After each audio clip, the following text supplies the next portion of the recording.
Pulsar പോലുള്ള ഒരിക്കലും നശിക്കാത്തൊരു നക്ഷത്രത്തെ വലയം വയ്ക്കുന്ന അവസാനത്തെ ഗ്രഹമാണ് ഫോബറ്റർ.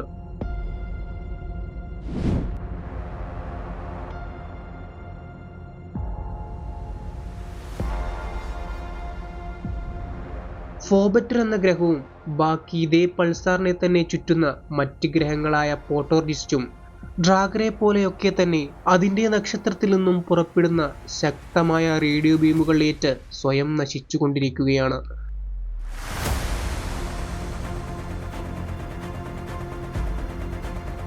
ഫോബറ്റർ സൂപ്പർ എർത്ത് ഗ്രഹങ്ങളുടെ പട്ടികയിൽ പരിഗണിക്കപ്പെടാവുന്ന ഗ്രഹമാകാമെന്നാണ് ചില ഗവേഷകർ അഭിപ്രായപ്പെടുന്നത്. പക്ഷേ കൂടിയത് ഏകദേശം 200 ഡിഗ്രി സെൽഷ്യസിന് മുകളിലാണ് അവിടുത്തെ താപനില എന്ന് കണക്കാക്കുന്നു. ഇത്രയും ശക്തമായ താപനിലയിൽ എങ്ങനെയാണ് ഈ ഗ്രഹത്തെ സൂപ്പർ എർത്തുകളുടെ പട്ടികയിൽ പരിഗണിക്കപ്പെടുന്നതെന്ന് വ്യക്തമല്ല.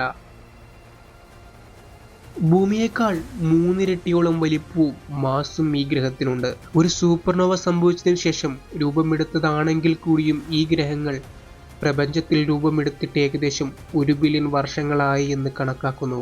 ഭൂമിയിലെ ഓരോ 98 ദിവസങ്ങൾ കൂടുന്തോറുമാണ് ഫോബറ്റർ അതിന്റെ നക്ഷത്രത്തെ പരിക്രമണം ചെയ്യുന്നത്. അതായത് ഭൂമിയിലെ 98 ദിവസങ്ങളാണ് ഈ ഗ്രഹത്തിലെ ഒരു വർഷം എന്നത്.